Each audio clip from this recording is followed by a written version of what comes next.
ada anonzi Buyaka anogara kuno Mbare anoridza mazita rake zvakanaka. Buyaka mwana wedu anogona ndokuno kuMbare. Mad mangoma chete Buyaka wayasi.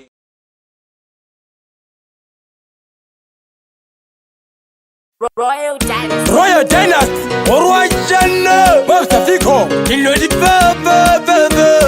2020. And Mr. Shubi Ruby.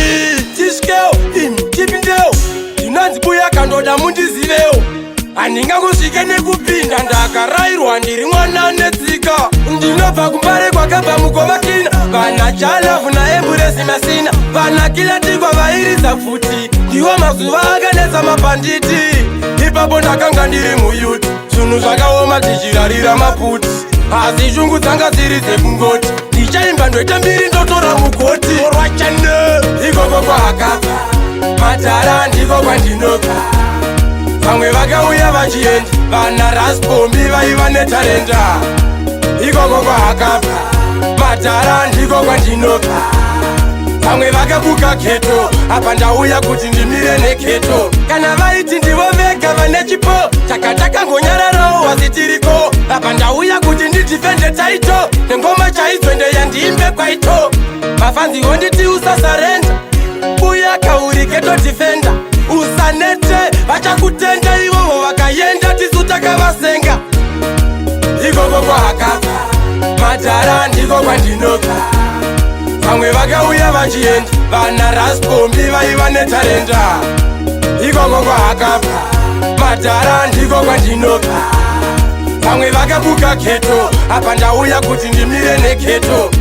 Tishkeo tipindeo. Ndinanzi Buyaka ndoda mundiziveo. Aninga kusvike nekupinda ndakarairwa ndiri mwana netsika.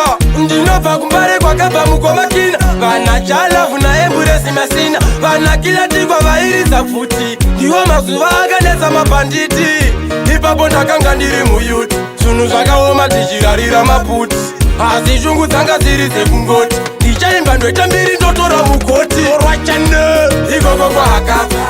Madhara ndiko kwandinobva. Vamwe vakauya vachienda. Vana Raspombi vaiva netarenda. Ikoko kwakabva. Madhara ndiko kwandinobva.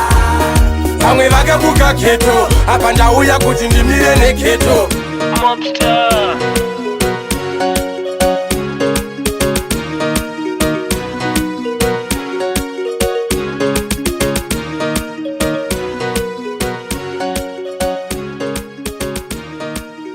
Royal Dynasty.